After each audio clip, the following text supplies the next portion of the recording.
The dungeons beneath the palace of Valemore were cold, silent, and forgotten by most who walked the halls above. Torches lined the stone walls, throwing long shadows that danced with every gust of wind from the narrow slits high above. In the last cell at the end of the corridor sat a young woman named Leora, her wrists bound in heavy chains, her back straight, despite 3 weeks of captivity. She had been captured during a raid near the northern border, taken from her home along with several others from her pack. The soldiers who caught her never learned her name. They only knew she carried herself differently than the rest, refusing to bow her head even when threatened. The guards whispered about her. They said the palace wolves grew restless whenever she was near, pacing their kennels, howling at nothing. Some called it fear, others called it something else entirely. King Draven Ashcroft ruled Valemore with a steady hand and a heart guarded by walls no one had ever managed to break through.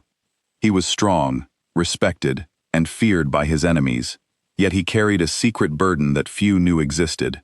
Since childhood, a mark had been etched into his palm, a symbol tied to an old prophecy passed down through generations of his bloodline. The elders had warned him that one day he would find his true mate, and when that bond formed, it would either save his kingdom or bring about its ruin. For years, Draven had chosen to believe the second outcome. He avoided any woman who might carry the matching mark. He buried himself in duty, war councils, and the endless demands of ruling a kingdom on the edge of instability. It was a servant named Petra who first brought him the news. She stood before him in the throne room, twisting her hands nervously.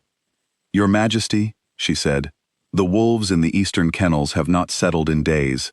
The guards say it started when the northern prisoners were brought in. One of them, a woman, seems to unsettle them most of all." Draven barely looked up from the reports on his desk. "Wolves are unpredictable animals, Petra. There is no need to trouble me with kennel gossip." "Yes, Your Majesty.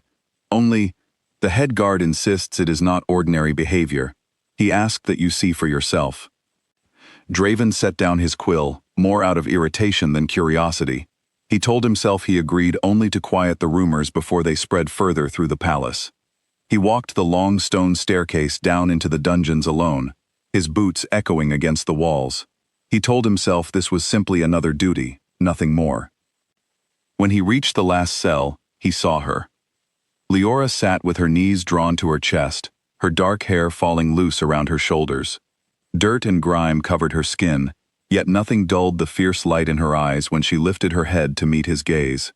She did not flinch. She did not look away. Most prisoners lowered their eyes in the presence of a king. She did not.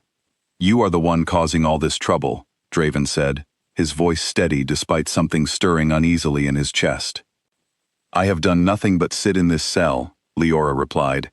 "If your wolves are restless, perhaps it is guilt keeping them awake, not me."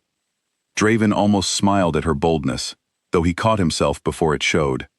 He stepped closer, intending only to study her, to understand what the guards had been so anxious about.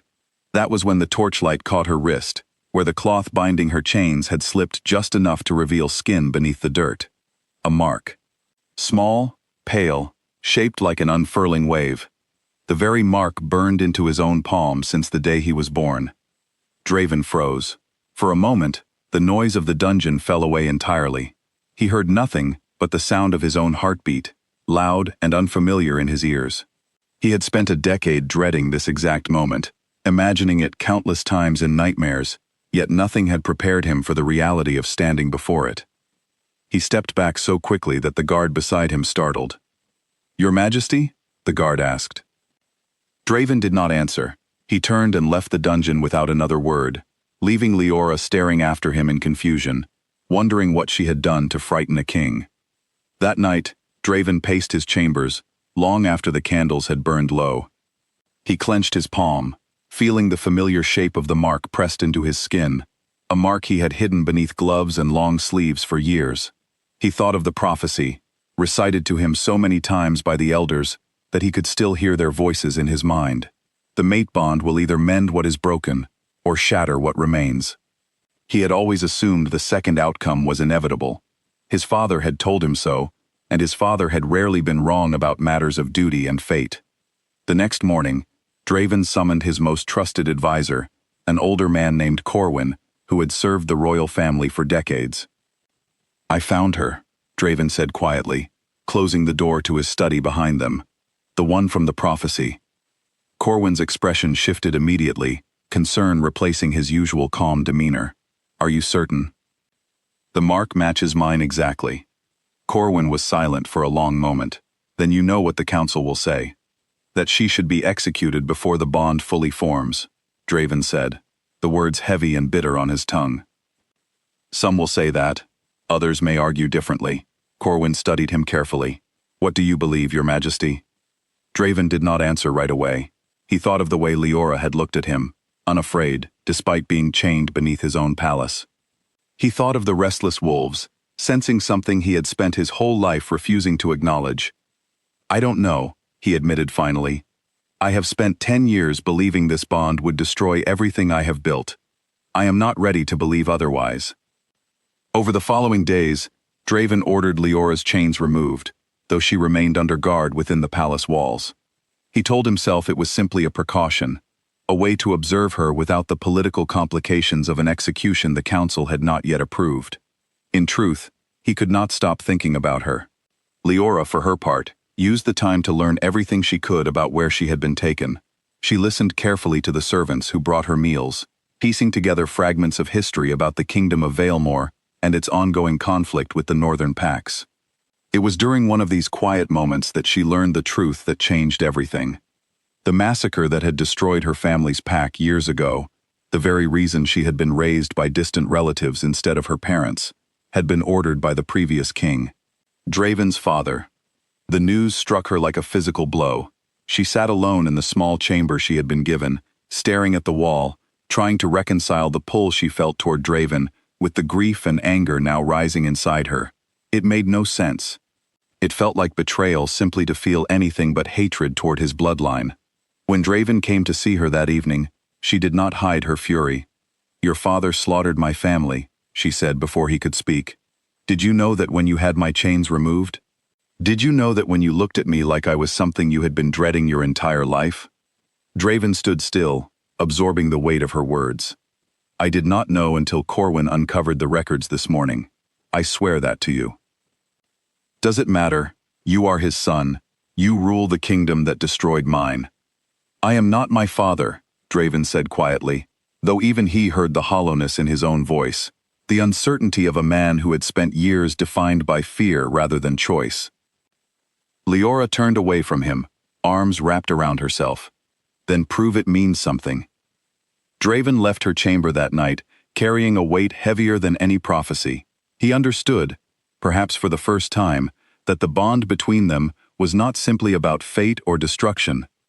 It was about the choices he had yet to make, choices that could either repeat the mistakes of his father or break free from them entirely. Word of Leora's identity spread quickly through the palace, reaching the ears of a council member named Aldrich, a man who had long feared any disruption to the fragile stability of Valemore. Convinced that the bond would trigger the destruction the prophecy warned of, Aldrich began plotting in secret, gathering a small group of loyalists who shared his fear. 3 nights later, as Draven walked Leora through the palace gardens, in an attempt to speak with her honestly about his father's actions, a group of armed men emerged from the shadows near the outer wall. Aldrich had hired mercenaries from outside the kingdom, men with no loyalty to the crown, paid only to eliminate the threat he believed Leora represented before the bond could fully form. The first arrow flew before either of them realized what was happening. Draven pulled Leora behind him instinctively, his body reacting before his mind had fully understood the danger. Steel met steel as palace guards rushed toward the sound of the commotion, but the mercenaries were skilled, cutting through the initial defense with brutal efficiency. Draven fought with everything he had, years of training guiding every movement, yet he was outnumbered. A blade found its way past his guard, slicing across his shoulder. He staggered, but did not fall. Leora, refusing to simply hide as instructed, grabbed a fallen guard's sword and moved to stand at Draven's side. "I did not survive a massacre to watch you die protecting me," she said, her voice steady despite the chaos around them. Something shifted between them in that moment, a connection neither of them could fully explain. As they fought side by side, Their movements began to synchronize in ways that startled even the attacking mercenaries. Draven felt a surge of strength unlike anything he had experienced before, as though the bond itself, once feared and denied, was finally awakening into something powerful rather than destructive. Across the kingdom, the ancient magical boundary that had protected Valemore for generations, weakened over the years by Draven's refusal to fully embrace the bond meant to stabilize it, flared back to life. Guards later reported seeing the boundary shimmer gold across the horizon, stronger than it had been in decades. The mercenaries, sensing the shift in power, retreated into the darkness, unwilling to continue a fight they could no longer win. Aldrich was arrested within the hour, found attempting to flee the palace grounds, his plot unraveling as quickly as it had begun. In the aftermath, Draven sat with Leora in the quiet of the physician's chamber, as his shoulder was tended to. Neither spoke for a long while, both processing the events of the night. The boundary strengthened, Draven finally said, because of us, because of the bond. Leora studied him carefully. Perhaps the prophecy was never about destruction at all. Perhaps it was simply misunderstood, twisted by fear over the years until no one remembered its true meaning. I spent 10 years running from this, Draven admitted. From you, though I did not know it at the time. And now? Now I understand that fear was never the answer. My father ruled through fear and violence, and it cost your family everything. I refuse to continue that legacy. Leora reached out, her fingers brushing lightly against the mark on his palm, the same mark that matched her own. Then, choose differently. In the weeks that followed, Draven stood before his council and publicly acknowledged Leora as his true mate, defying those who still clung to old fears about the prophecy. He also acknowledged, openly and without excuse, the crimes his father had committed against her pack, promising restitution and a new alliance between their people. Leora chose to stay, not because the bond demanded it, but because she had witnessed something rare in Draven, a willingness to face his fears and choose a better path despite everything working against him. Together, they began the slow work of rebuilding trust between two bloodlines torn apart by violence and misunderstanding. The wolves of the palace, once restless and uneasy, grew calm in the months that followed, as though sensing that the bond once feared had finally settled into something steady and true. The kingdom of Valemore, stronger now than it had been in generations, stood as proof that even the darkest prophecies could be rewritten, not through fate alone, but through the courage to choose differently when it mattered most.